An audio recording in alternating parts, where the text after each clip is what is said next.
Welcome to another episode of The Modern Moron. You know, my friend the Senator has a lot going on this summer. He's on a marriage retreat right now. He's also preparing for a 12-day hike around the Lake Tahoe Rim Trail. And in that preparation, he tells us about an encounter with a snake. And somehow he thinks that if a poisonous snake bites you, it dies. Seriously. Again, the word moron is in the name of this show for a reason. Somehow this snake story brings up Mutual of Omaha's Wild Kingdom. Remember that show? Was it on Saturday afternoons or Sunday afternoons? One of those two I remember watching it with Marlon Perkins sitting in the helicopter while Jim Fowler did all the goddamn work. Then we wrap up with a parenting story where the tough love has to prevail. We hate doing it, but sometimes being a parent is not a popularity contest. Grandparenting, different story. It is a popularity contest, and we always win if we're grandparents. It's Rattlesnakes, Wild Kingdom, and Water Polo on The Modern Moron. Thank you for listening.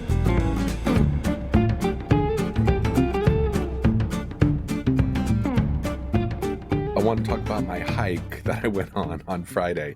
Okay. My ball buster hike. Okay. Is that the one where you dropped by here? No. I went. What do you mean I dropped by? You came by wearing your kilt. No, that was another hike. Traumatized my daughter. No, I had another hike after that. Okay. Another one. Yeah, that was a different one. Okay. Mm-hmm. So that's what we're going to lead off with.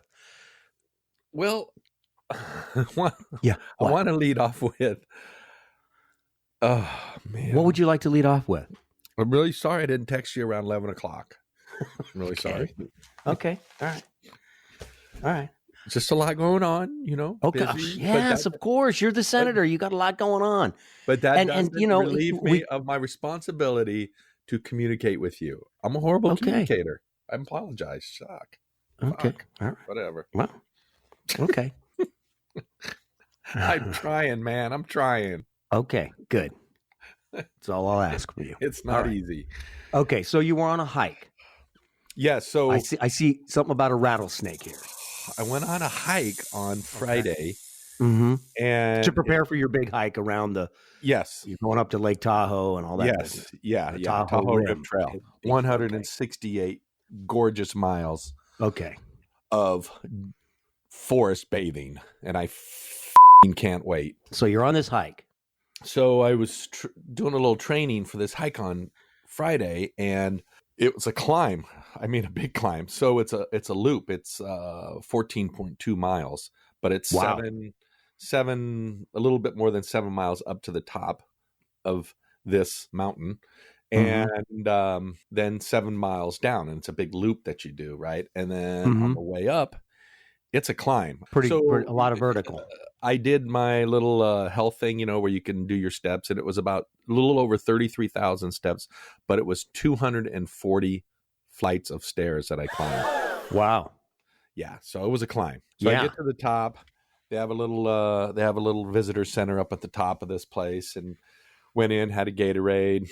So you can drive up there as well, or did you bring the Gatorade with you? No, you can drive up there. There is a road that takes you to the top of this mountain, but there's trails all around it. I mean, getting to the top, and there's several different ways to get to the top. I took this main loop, and oh my God, when I was up there though, I wanted to get a ride down. I was like, I was so fatigued. I thought the whole point was to hike up and hike back down, and you're like, "Woo! I need to call an Uber." No, I almost did. I'm not joking. I'll be the first to admit it. I mean, it kicked my ass on the way up. I mean, I didn't think it was going to strike me that funny, but it did. No, it kicked my ass on the way up. So I'm sitting up on top. Great views. I mean, beautiful views. Really, really nice. All good. Everything's happy. I ate. I felt a little bit better. I took my little packet protein of bar. My gel, my gel, and hair gel. And I started back down. So I thought, which is harder on your body, isn't it? Oh my God. So right? I'm talking to the ranger. I'm talking to the park ranger, right? Up on top. And I said, I want to go back down because when I started the hike, I went the wrong way. I was going to go clockwise, but I went counterclockwise, right? Most people go clockwise. Well, instead of turning left, I went straight at the trailhead, and I get to the top, and I'm talking to the park ranger, and he's like, "Which way did you come up?" I said, "Well, I came up, this way," and I showed him on the map, and he goes, "Yeah, if I were you, I'd go back down that way." And I go, "I don't want to go back down that way. I just came up that way." He goes, "Well, that's normally what people do. They come up, clockwise." And I said, "Screw it. I'm going to go down." He goes, "Look, it's really steep. It's really technical." And you didn't listen to him. And depending on which way you go, there's a fire road also on this mountain. And he goes, "You can do the fire road, but it's exposed, or you can do this trail and it's covered. You get a little more shade, a little bit shorter than the fire road. However, it's very technical, very tiny trail, lots of loose rock to where you can slip and fall on your ass, etc." Which I did all of that. And on the way down, I am just, singing and whistling and having a good time, and got my hiking kilt on, and I'm rocking and rolling. And this big, giant, I mean, a big, fat rattlesnake, like turns right off the trail, turns and looks at me, and goes right for my leg. And I just... You're kidding. It struck. No. It struck. No, I am not kidding you. So, yes, it struck at you. Yes. Yes, it freaking struck at me. I was like, holy shit. One, I got no help, right? I got my phone. I had juice, and I could get, because of this, where I was hiking, there was cell towers on top of this mountain. So I actually had pretty decent reception.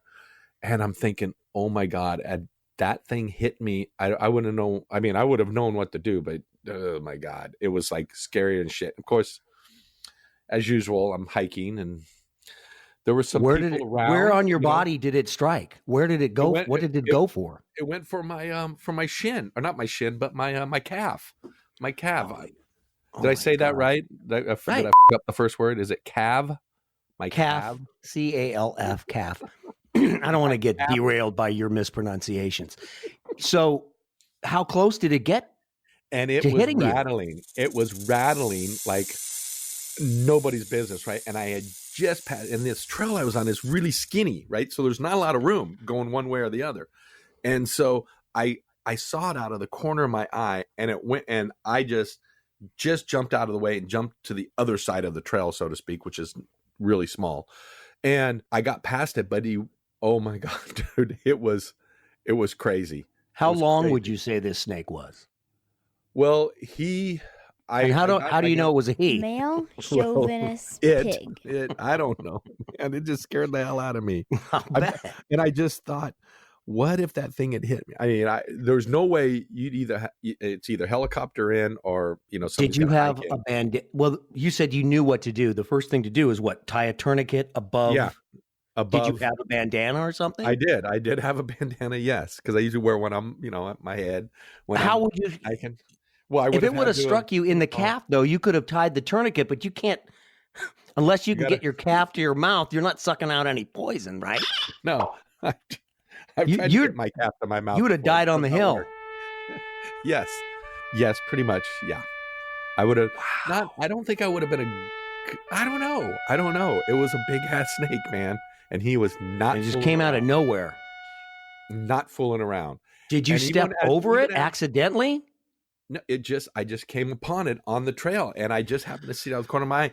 And even as I got past it, it was still rattling. I mean, loud. I mean, like I could hear it, and I was like, "Holy crap!" I had about 2 miles to go on the trail to the trailhead where my car was parked in. Bet you got there fast. I got there real fast. Like I did 1.5 miles. I was averaging about 3 miles an hour, and it was waiting for you in the car.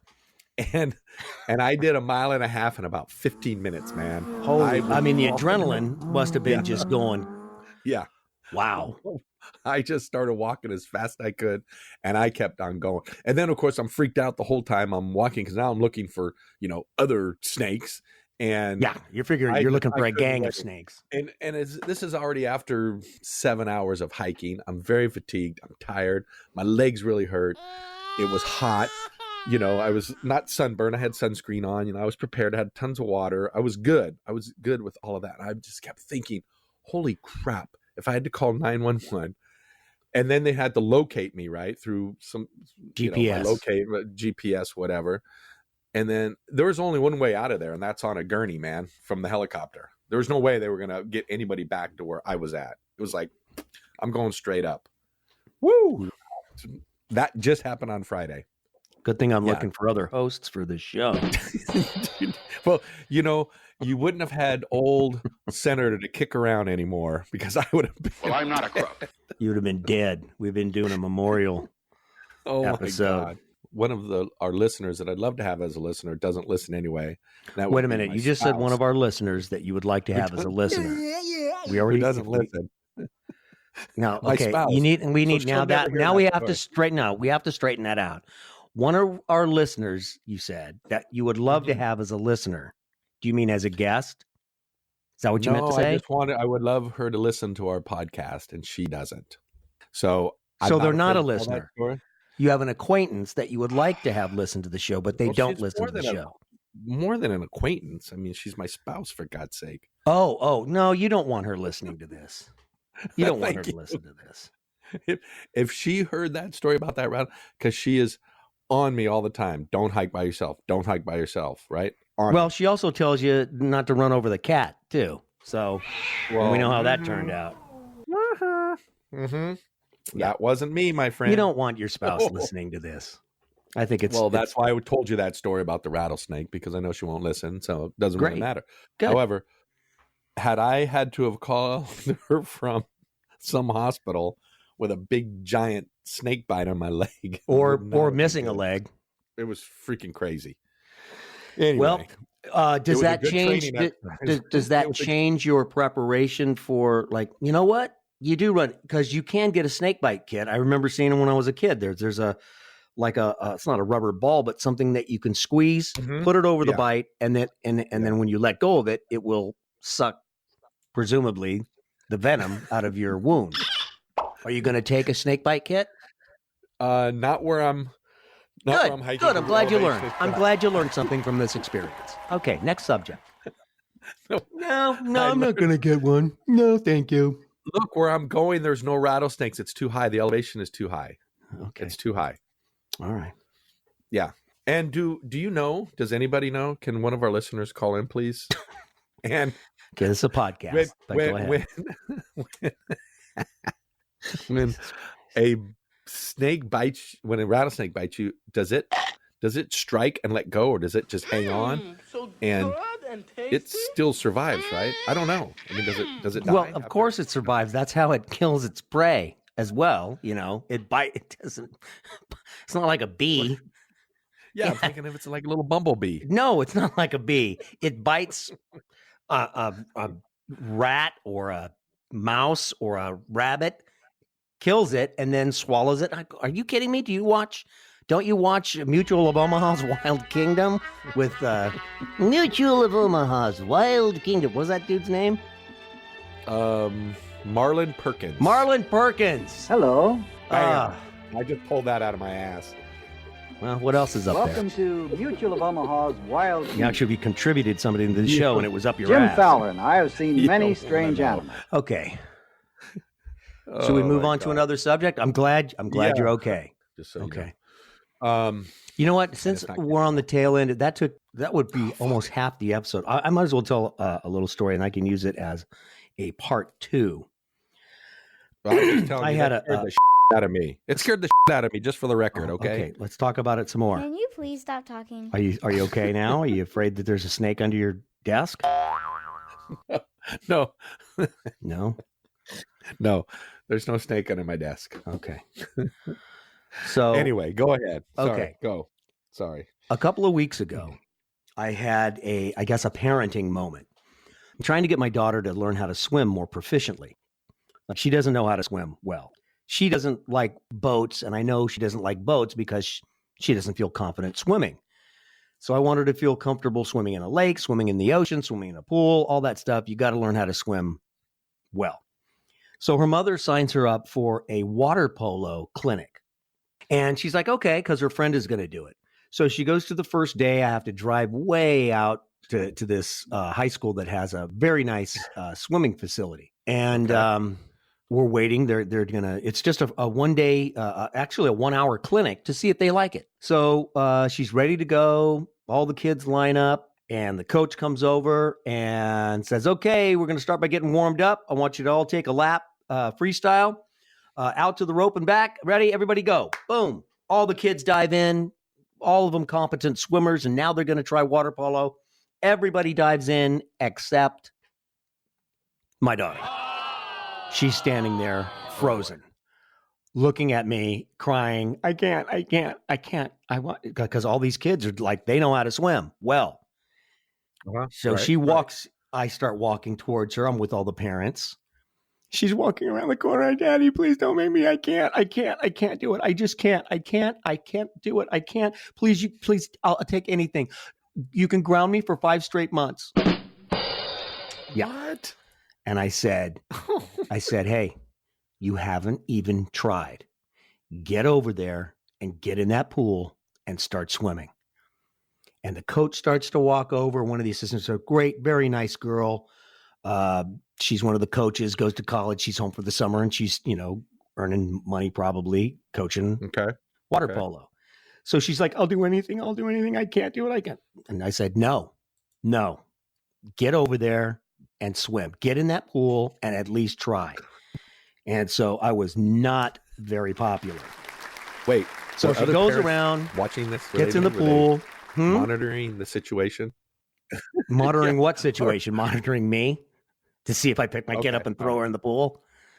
No, it wasn't. I wasn't screaming at her. I wasn't treating her like I treat you. You're an adult. I was not yelling at her, but I knew if I let her walk away from this, that's a bad precedent to set. It's a swimming pool. It's not the ocean. We're not going down on a ship and it's a pool. Get in the pool and try. The coach was 2 feet away from her. It's a fight. It was a fight or flight situation. And there was no reason to run away. There was no danger of drowning. The greatest danger in her mind was humiliation, probably, or being embarrassed. That's not a valid reason to walk away from this. I said to the coach, she is getting in that water and she is at least going to try. And the coach is like, okay, I'll stay with her. I'll be a couple of feet away from her. So she gets in the pool. She starts swimming. She's crying and swimming and crying and swimming. And she makes the lap. And then they get out the water polo balls and they start throwing them and catching them. And she's treading water this whole time. And then they start lining up and they start trying to throw it into the net with the coaches playing goalie. And the coaches are being very lenient. They want them to be successful, so they're not trying that hard to block the ball. And finally, she works her way to the front of the line, and she throws the ball in, and she scores a goal. And she turns over and looks at me with this big smile on her face, and I'm just pumping my fist in the air, going, you did a great job. And it was at that moment I was like, okay, I did the right thing. Because don't you have moments where like, I don't want to see my kids suffering and I don't want to, I want them to like me. It's like, it's not, no. It's parenting is not about your kid liking you. Or I can't stand parents that say, my daughter's my best friend. No, my daughter is not my best friend. She's my favorite person to be with, but it is my job to raise her to be a competent, independent person. And not let her bail out on things that she shouldn't bail out on. Boring. And so I felt like I breathed a sigh of relief when she looked over all proud with that big smile on her face. And you felt good about it. So is she going to be playing polo? Yeah, I had to get that off my chest. Is that going to be? I don't think so, because she got her first taste of a real water polo game last Friday before last. Right. And she's not into contact sports, and water polo can be a rough sport. I mean, there's kicking that goes on and things below the surface of the water and people knocking the ball out of your hands and that kind of stuff. So she really wasn't into it, but she was paying attention. She was, she's getting more competent in the water. I'm going to make her do the rest of it because I want her to finish a commitment. Once she starts something, I want her to finish it. So I don't know that water polo is in her future, but it has been a good experience for her to do something, stick with it, and learn that she has a tendency to Right. draw conclusions before she's tried something. I'll do that too. You know what I mean? Oh, this is going to turn out terrible. Like, I'm going to go ask that girl, like when I'm a kid, I'm going to go ask that girl to dance. She's going to say no. And so I'm just going to stay here and hold up this wall. Whoa. Right? That's me when I was in my youth. That was you. She's going to tell me to go to hell. So I hate her before she hates me. Are you joking? What? You want to back up? Oh. That is that was you. That's you this morning. That was you last night. That was you the other day. That's my whole life. That's you every day. That's been me my whole life, right? Holding up the wall. You are exactly like that. Yes, you are. What are you talking about? You don't like talking to people. You barely like talking to me. I'm a wallflower? Shit. Well, yeah, Oh but I have a my good God. reason for that. Oh, I told her this the other day when I was talking to your lovely daughter. If she's going to play water polo, grow those toenails as long as they can get and just scratch the out of your opponents. Yeah. Great sportsmanship. winning, Thank damn you. it. Thank you for passing on great sportsmanship, because that's what it's all about. So hopefully she does that. Grow your toenails. Yeah. It's always nice to have a friend give your kid wholesome advice like that, isn't it? By the way, I understand that the referees in water polo actually check toenails to make sure they are trimmed properly, so that business does not happen. I would pass on that job. Next week, our friend the Senator is back from his marriage retreat, and we'll see what we can squeeze out of him, information-wise. I have 2 predictions. 1, there will be some meditation involved. And 2, any husband who goes on a marriage retreat is bound to get a little action within 72 hours after the retreat ends. In fact, I think that's written in a contract somewhere. We'll see what we can find out. Thank you for listening. Have yourself a great week or a great weekend, and we'll see you next time on The Modern Moron.